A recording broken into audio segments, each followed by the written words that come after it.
नमस्ते, राम राम। एक बार ये व्यक्ति रेगिस्तान में एक व्यक्ति घूमने के लिए निकला।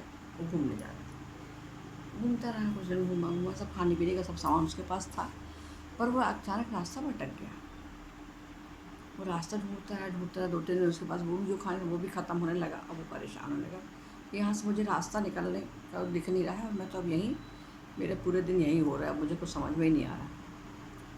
चलते चलते अचानक से एक दूर झोपड़ी दिखाई दे रही, तो उसको लगा शायद ये ऐसे कुछ दिख रहा होगा, झोपड़ी है कि नहीं क्या पता।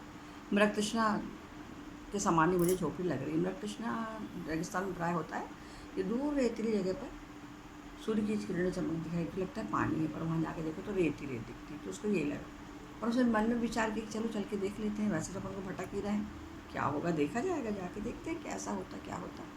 और वो वहाँ गया तो उसने कहा सही में झोपड़ी थी। झोपड़ी के अंदर गया तो देखा, अरे वहाँ तो एक नल भी लगा, हैंडपम्प है। वो बड़ा खुश हुआ। उसने हैंडपम्प को चलाने की कोशिश की, तो उसमें पानी नहीं आया। बहुत उदास हुआ कि मुझे पानी नहीं मिलेगा, प्यास लगी, कहाँ से पानी लाऊं। अचानक उसकी नज़र ऊपर पड़ी, ऊपर एक बोतल में पानी था। उसने वो पानी बोतल निकाली तो उसमें कागज़ भी चिपका था। उसमें लिखा था, इस बोतल के पानी को हैंडपम्प में डालो, पानी निकलेगा। पहले उसको लगे कि मैंने इसका पानी डाल दिया हैंडपम्प में और पानी नहीं निकला, तो मैं उतने पानी से भी गया, क्या करूँ, सोच विचार करता रहा। और उसने हिम्मत करके सोचा चलो पानी डाल के देखते हैं हैंडपम्प में। कई बार क्या होता है, हैंडपम्प सूखता है, उसमें पानी डाल तो पानी आने लगता है। तो उसने पानी डाला धीरे धीरे करके, तो उस हैंडपम्प में धीरे धीरे 1-2-3 बूंद करके टपका, और मीठा पानी, अच्छा पानी। उसने जी भर के पानी पिया, और जो उसके पास सामान था उसने भर के रख लिया।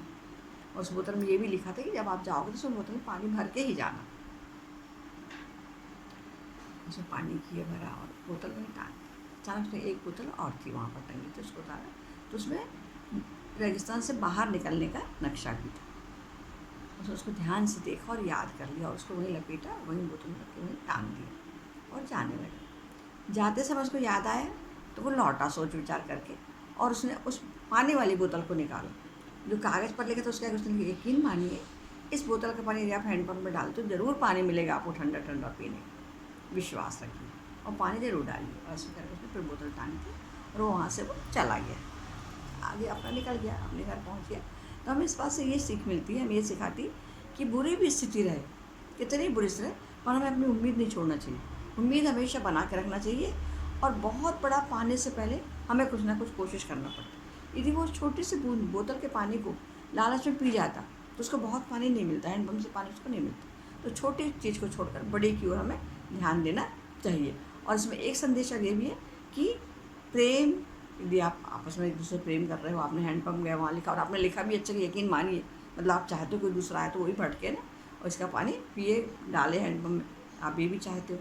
तो हमें ये शिक्षा मिलती है इससे कि कर्म रूपी हैंडपम्प, हमें कर्म रूपी हैंडपम्प में, मतलब पहले कर्म करना पड़ता है, हैंडपम्प में कुछ डालना पड़ता है, उसके बाद ही हमें अपने योगदान से हमें कुछ ना कुछ प्राप्त होता है, हमें कुछ ना कुछ उससे मिलता ही है।